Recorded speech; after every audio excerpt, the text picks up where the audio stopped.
We first told you about this story on Friday. A group from St. Mary Our Mother's Church in Horseheads packed an empty bus full of supplies for Superstorm Sandy victims. The bus's destination? Manhattan. WENY-TV's Walter Smith-Randolph was there when the bus arrived, and he picks up the story this morning. Walter.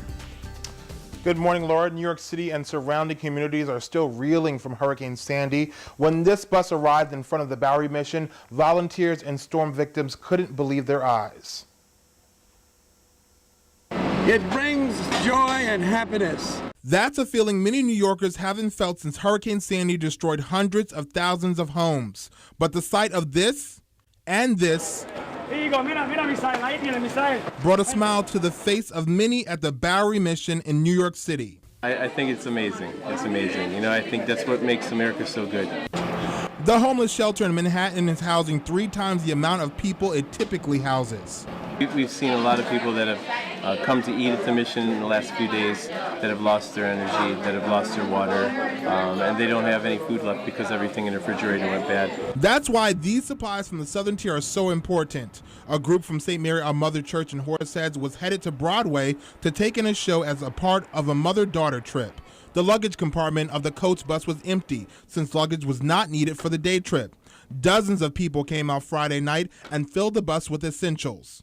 People, it was like the Field of Dreams. From 5 to 8, the cars didn't stop.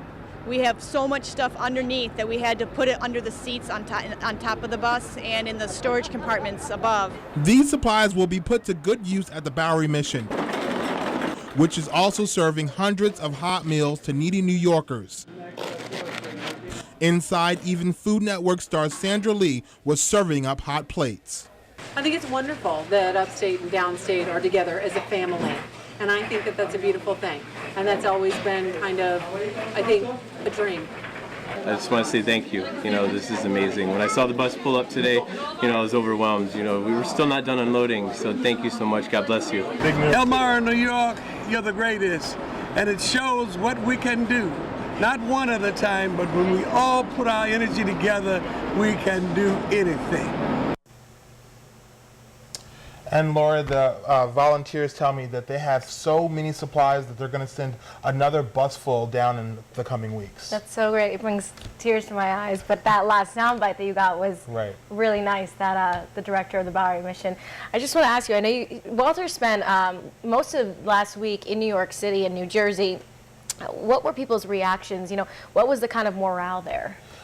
It was, I mean, there were 2 sides to the story. Some people, they have nothing. I mean, their homes are gone. They, you know, there's looting going on down there as well. So they kind of have nothing. But they're also, you can see parts of the city becoming uplifted because they see so many people coming out to help them, especially the people here in the Twin Tiers. You know, when you said Elmira, New York, they're like, oh, that's upstate. I can't believe you guys are sending stuff down here to help us out. So, I mean, there's 2 sides. You know, they're picking up the pieces, but they're kind of happy to see that people are helping them out across the country. And it really shows true compassion at a time like this, perseverance. You know, the American community, the American country joining together is such a beautiful thing. I also want to ask you about your family because Walter is from Queens.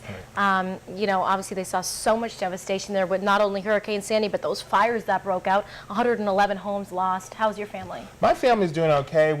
They still don't have power this morning. You know, the tree came down on the car's replaceable. No power this morning, but they're staying with families. And that power thing is really becoming a problem in New York City right now because the temperatures are dropping and there's a possibility of a possible nor'easter coming. So the mayor has buses busing people from the hardest hit areas to some homeless shelters. And that's exactly what's happening at the Bowery Mission where those supplies went to. All right. Thank you so much.